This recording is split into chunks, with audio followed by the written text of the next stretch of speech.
অনুগল্প পাঠের আসরের শেষ পর্বে আমরা এসে পড়েছি। শেষ পর্বে শুরু হওয়ার আগে আমি এই গল্পকারদের আরেকবার ধন্যবাদ জানাই, কথামালার পক্ষ থেকে আলোচকদের ধন্যবাদ জানাই। আর শেষ পর্বে মঞ্চে আসার জন্য অনুরোধ করছি চন্দ্রানী বসু, সুনেত্রা সাধু, সুরশ্রী ঘোষ সাহা এবং অমর নন্দী, এই চারজনকে। আর তাদের সাথে এই পর্বের আলোচক শাশ্বতী নন্দী। আপনারা মঞ্চে আসুন। প্রথম গল্পকার ডেকে নিচ্ছি চন্দ্রানী বসু। চন্দ্রানী বসুর গল্প দিয়ে শুরু হবে এই পর্বের গল্প। কথামালাকে আমাদের অনুগল্প পাঠের সুযোগ দেওয়ার জন্য একটি ছোট্ট গল্প পড়ব, 250 শব্দের। গল্পের নাম সাইড বিজনেস। আঞ্চলিক এক বইমেলার মাঠে এদিক সেদিক ঘুরে বেড়াচ্ছি। পেশায় আমি সাংবাদিক, কিন্তু আজ যত বিষয় যেন বইয়েই আটকে আছে, ক্যামেরায় কিছুতেই ধরা দিচ্ছে না। অফিসে খবরবিহীন ফিরলে বসের গালাগাল অনিবার্য। বইমেলা স্টলগুলোয় পাঠক তেমন নেই, ফুড স্টলেই বরং বেশি ভিড়। এসব চর্বিত চর্বণ খবর মোটেই চলবে না। এর মধ্যেই চোখে পড়ল এক গেরুয়া পোশাক পরা সন্ন্যাসী মাঠে ঘুরে ঘুরে পকেট গীতা বিক্রি করছেন। ধর্ম এখন সবচেয়ে বেশি বিক্রয়জাত বিষয়, সুতরাং দেরি না করে খবর খোঁজার চেষ্টা করলাম। কোরআন বাইবেলও এমন করে বিক্রি হয় কিনা, বা উনি কত কপি গীতা বিক্রি করলেন, এসব মিলিয়ে ঝুলিয়ে যদি একটা স্টোরি করা যায়। স্টলের খরচ দিয়ে প্রকাশকরা যেখানে প্রায় মাছি মারছেন, সেখানে এর চারপাশে ভিড় মন্দ নেই। সামনে গিয়ে মাইক ধরে দু একটি প্রশ্ন করা শুরু করলাম। এমন সময় একটি অল্প বয়সের ছেলে সামনে এলো। উস্কো খুস্কো চুল, ধম্মে কম্মে মতি আছে তেমন তো দেখে মনে হচ্ছিল না। সরাসরি গেরুয়া বসনধারীকে প্রশ্ন করল, স্যার, 4 কপি গীতা আছে, এক্কেরে নতুন, 50% ছাড়ে দেব, নেবেন? আমরা দুজনেই একটু চমকে উঠলাম। সন্ন্যাসী মৃদু কণ্ঠে জিজ্ঞাসা করলেন, কোথায় থেকে পেলে ভাই? ছাপিয়েছ বুঝি? নেবেন কি না বলুন। একটু ভেবে সন্ন্যাসী একটি কার্ড বের করে ঠিকানা দেখিয়ে বললেন, অফিসে এসো, কন্ডিশন দেখি বইয়ের, তারপর দাম দস্তুর। ছেলেটি কার্ড পকেটে ঢুকিয়ে নিল, আর সন্ন্যাসী পুনরায় গীতার মাহাত্ম্য বর্ণনায় ও বিক্রিতে মন দিলেন। ছেলেটিকে একটু পরে মেলার মাঠেই ধরলাম। ভাই, এত গীতা পেলি কোথায়? সত্যি করে বলতো। পানের ছোপে ভরা এক পাটি দাঁত বের করে চোখ টিপে বলল, দাদা, আমার বাপ ডোম, শ্মশানে গাদা গাদা জড়ো হয়, বাবার সঙ্গে দশকর্মার ফিটিংস আছে, আমি ঝেড়েছি সেখান থেকেই, এটা আমার সাইড বিজনেস।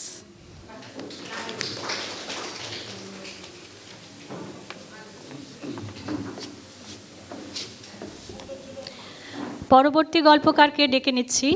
পরবর্তী গল্পকার সুরশ্রী ঘোষ সাহা।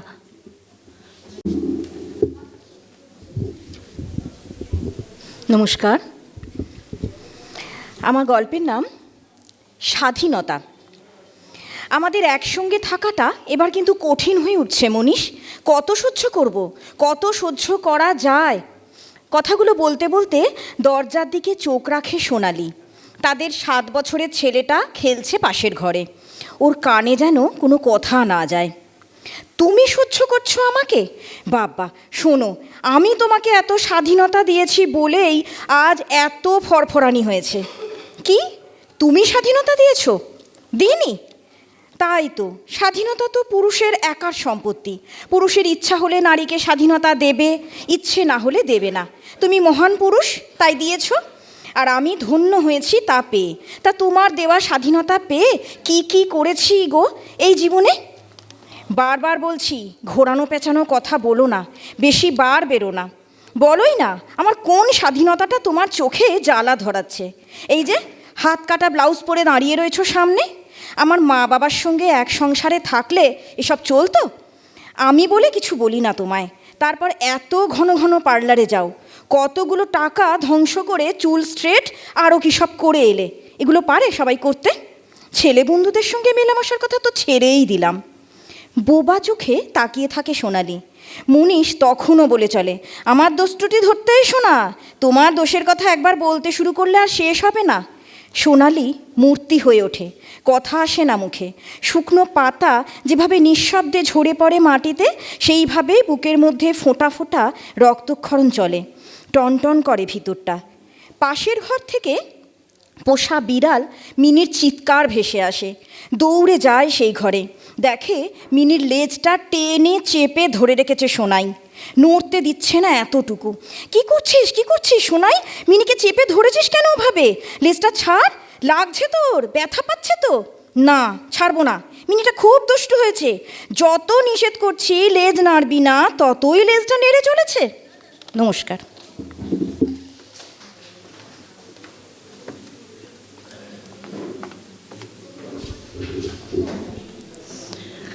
এবার আমরা গল্প শুনব সুনেত্রা সাধু। কথামালার বার্ষিক গল্প উৎসবে উপস্থিত সকল গুণীজনকে নমস্কার জানাই। আমার গল্পের নাম হিসাব। ট্রেনটা প্ল্যাটফর্ম ছেড়ে বেরিয়ে গেলে বগুলা স্টেশনটা ঝুপ করে শান্ত হয়ে গেল। ওদিকটায় সামান্য ভিড়ভাট্টা থাকে, এদিকটা মানে যেদিকে হাবুল বসে সেদিকটা একেবারেই ফাঁকা। ট্রেন ছেড়ে গেলেই হাবুল করগনে, এই তো বগলো ছাড়লো, তারপর ময়ূরহাট, মাঝদে হয়ে গেদে, ব্যাস পৃথিবীটা ওখানেই শেষ। তারপর ট্রেনটা ঘুরে চলে যাবে রানাঘাট, যাবেই তো। হাবুল জানে পৃথিবীটা গোল, রেল লাইন ঘুরে গিয়ে এক জায়গায় মিশবে, এটাই নিয়ম। যেমন টয় ট্রেন পাক ঘুরে সেই একই স্টেশনে নামিয়ে দেয়, তেমন। তাহলে হয়েই গেল, 2 2 4, পৃথিবীর একদিকে রানাঘাট, অন্যদিকে গেদে, শেষ। শুধু একটা হিসেব অনেক দিন ধরেই মিলছে না। দিস্তে খাতাটা উল্টে পাল্টে দেখে হাবুল পেন চিবোতে থাকে। সারাদিনে ট্রেনটা কতবার বগলো স্টেশন থেকে ছেড়ে যায়, আর একটা ট্রেনের সঙ্গে আর একটা ট্রেনের সময়ের ফারাক কত, সেইটা কিছুতেই মেলে না। মিললেই হাবুল পৃথিবীর ব্যাস বের করে ফেলতে পারত। নিজের গাফিলতিতেই অঙ্কটা বহুদিন ধরে আটকে আছে। হাবুল বুকের ওপর খাতা রেখে শুয়ে পড়ল। মাথার ওপর ঝাঁকালো কাঠচাপা গাছ, এক রাশ সাদা ফুল ধরে আছে, কিছু কিছু ছড়িয়ে আছে চারিপাশে। পাতার ফাঁক ফোকর দিয়ে টুকরো ছেঁড়া আকাশ দেখা যাচ্ছে। হাবুল তাকিয়ে থাকে, চোখে ধাঁধা লাগে, ভাবে এই অঙ্কটা শেষ হলে আকাশের সঙ্গে পৃথিবীর দূরত্বটা মেপে ফেলবে। প্ল্যাটফর্মে টিনের ছাউনি কহাত লম্বা হবে, ধরা যাক 25। হাবুল খাতায় লেখে, এই অঙ্কটাও এগিয়ে রাখা যাক। ব্যাগ কাঁধে নিয়ে একটা লোক পাশে এসে বসেছে, সিগারেট ফুঁকছে। এক বুক ধোঁয়া ছেড়ে জিজ্ঞেস করলো, কি এত হিসেব লিখছ? পৃথিবীটা কতটা বড় মেপে দেখছি, আর আকাশটাই বা কতটা উঁচু। জানো, পৃথিবীর একদিকে রানাঘাট, অন্যদিকে গেদে। লোকটা খ্যাঁক খ্যাঁক করে হাসে, ফলে পাগল। খবরদার পাগল বলবে না, সরি। আচ্ছা, তোমাকে কেউ বলেনি পৃথিবীটা আরও বড়? কলকাতার নাম শোনোনি? কলকাতা সে তো অন্য পৃথিবী, রকেটে চড়ে যেতে হয়। না, এই ট্রেনই যায়। তারপর শিয়ালদা, তারপর ছড়িয়ে যায় সারা দেশে। এই যেমন এই গাছটা ডালপালা ছড়িয়েছে এদিক ওদিক। হাবুল হাঁ করে শোনে। লোকটা ওর আদুল গায়ে হাত দিয়েছে, বলছে যেমন করে শিরা উপশিরা ছড়িয়ে গেছে তোমার শরীরে। হাবুলের ভালো লাগছে, শরীর অবশ হয়ে আসছে। লোকটা ওর পিঠে হাত দিয়েছে, নামছে নিচে, শিরদাঁড়ার দুপাশে হাত বুলিয়ে বলছে, এখানে ব্যথা হয়? পেচ্ছাপ কেমন হয়? পরিষ্কার? ঠিকমতো জল খাও? হাবুল মাথা নেড়ে হ্যাঁ বলে। ওর মনে হয় লোকটা খুব ভালো, কেউ তো শরীরে খোঁজ নেয় না। আগে মা নিত। কলকাতা যাবে?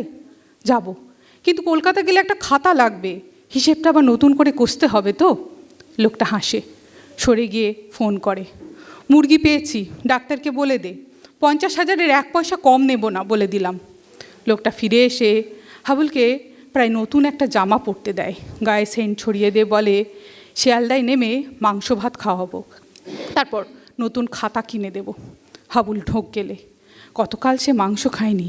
খুব সংকোচ নিয়ে বলে, একটা ফিতে কিনে দেবে, তাহলে পৃথিবীটা কত বড় মাপতে একটু সুবিধে হতো। লোকটা একগাল হাসে। একটা ট্রেন এসে দাঁড়ায়, পৃথিবীটা কতটা বড় শুধু সেইটুকু মাপবে বলে হাবুল ট্রেনে উঠে পড়ে। আসলে পৃথিবীটা কত নিষ্ঠুর সেই হিসেবে হাবুল কষতেই শেখেনি। নমস্কার।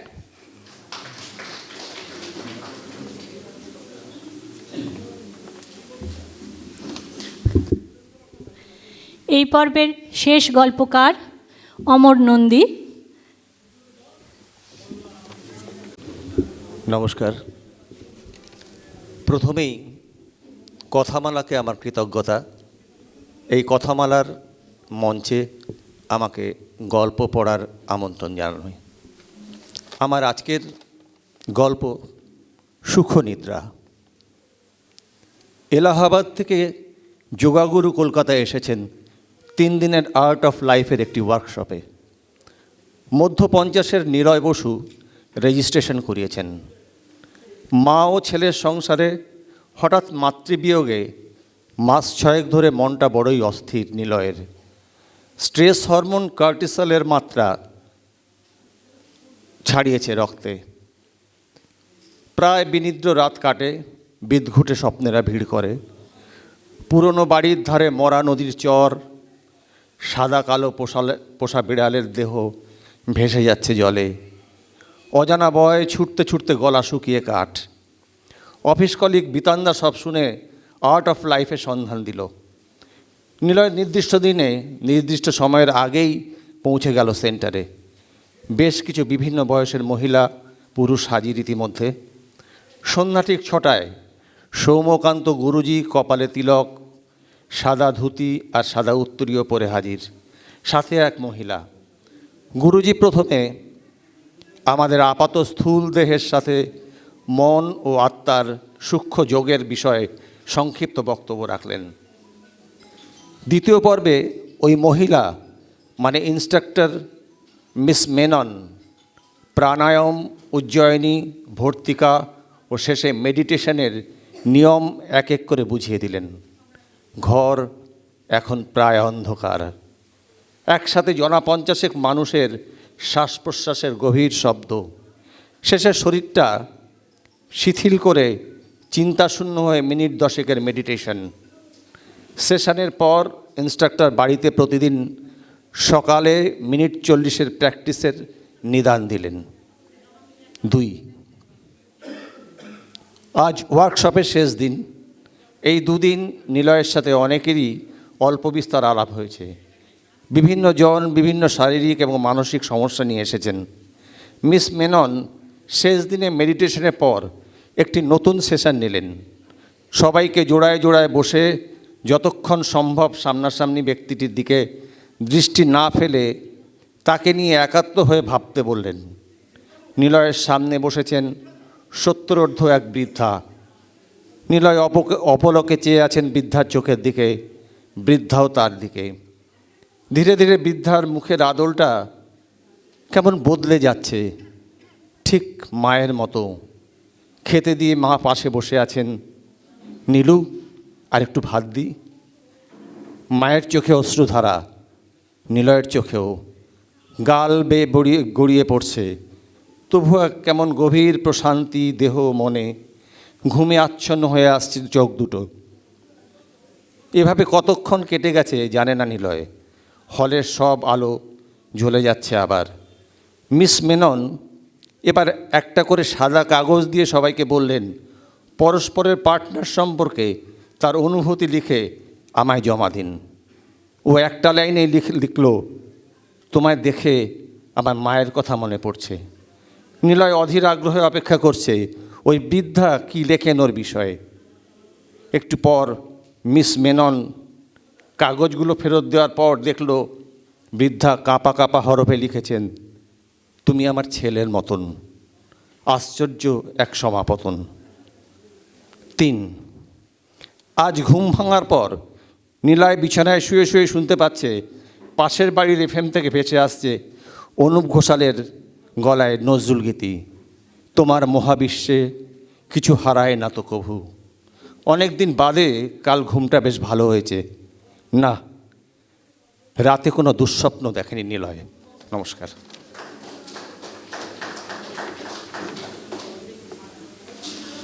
অনেক ধন্যবাদ 4 জন গল্পকারকেই। এবার আলোচক শাশ্বতী নন্দী, আমরা 2-1 কথায় তার প্রতিক্রিয়া শুনে নেব। কথামালাকে প্রথমে ধন্যবাদ জানাই। এই আলোচকের ভূমিকা আমাকে দেওয়ার জন্য। আমি কিন্তু না করেছিলাম, বলেছিলাম এই যে এসে সকলের সাথে হাই হ্যালো করব, একটু ফোন নাম্বার নেওয়ানেওয়ি করবো, আর আলোচক হতে গেলে একেবারে হেলতে পারা যায় না। প্রত্যেকটা শব্দ, প্রত্যেকটা বাক্য একেবারে কানের ফাঁক দিয়ে যাতে বেরিয়ে না যায়, ভীষণভাবে নিজেকে একদম আবদ্ধ করে রাখতে হয়। যাই হোক, মানে ভূমিকা যখন আমাকে দেওয়া হয়েছে সেটা তো পালন করতেই হবে। আমি প্রথম গল্প দিয়ে 4টে গল্প আমাকে সত্যি মানে আমাকে জোর করে কিছু কনসেন্ট্রেট করতে হয়নি, গল্পটাই কিন্তু আমাকে মানে নিয়ে চলেছিল। সেই গল্পের মানে সেই চিত্রকল্প বলুন বা ঘটনা বলুন এমন করে সাজানো হয়েছিল, আমি চলতে শুরু করেছিলাম। প্রথম গল্প বলি, চন্দ্রানী বাসু, সাইড বিজনেস। আমার খুব মজা লাগছিল গল্পটা শুনতে।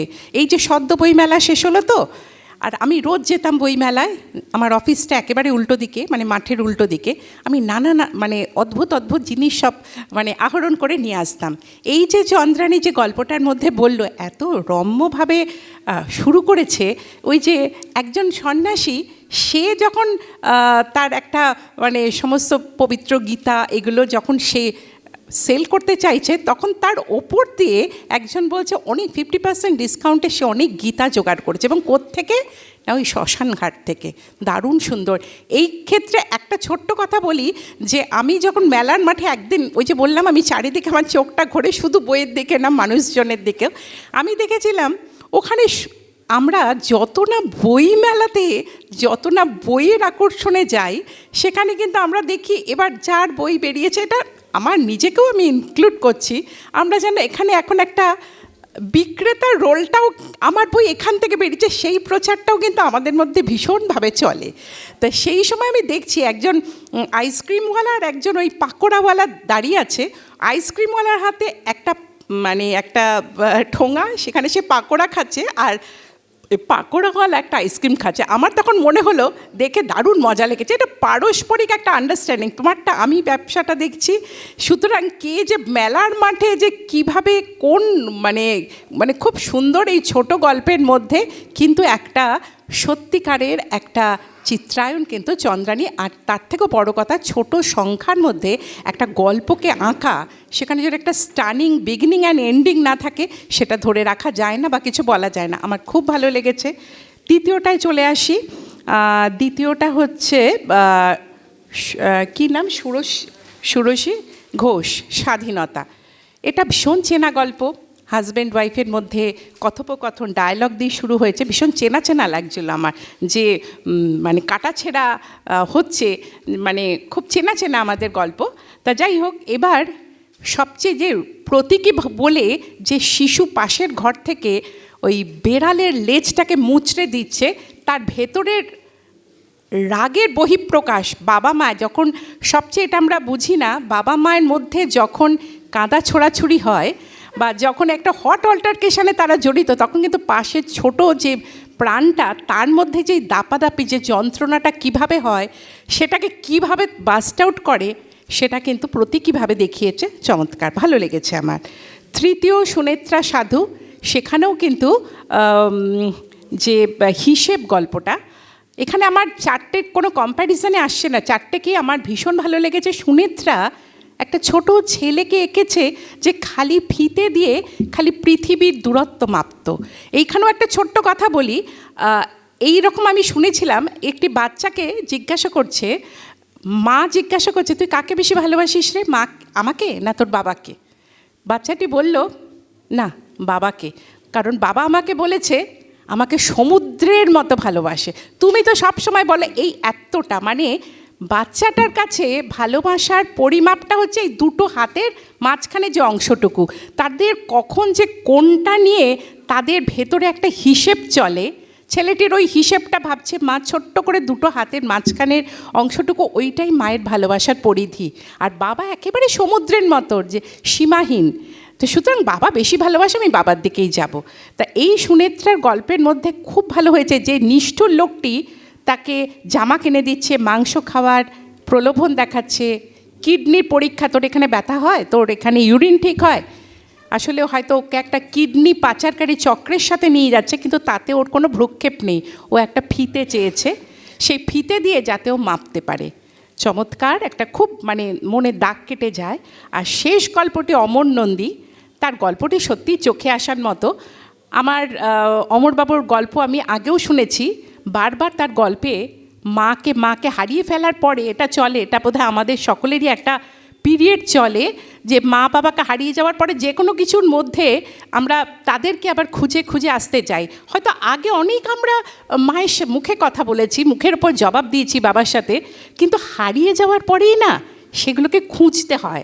তাই অমর নন্দীর গল্পটা এত চমৎকার, আর্ট অফ লাইফে দুজনেই গেছে মেডিটেশন শিখতে, অনেক রোগ ভোগের নিরসন হয়তো, কিন্তু সেখানে কিন্তু সে খুঁজে পেল মাকে, আর মা খুঁজে পেল একটা ছেলেকে। খুব চমৎকার, ভীষণ মর্মস্পর্শী গল্প।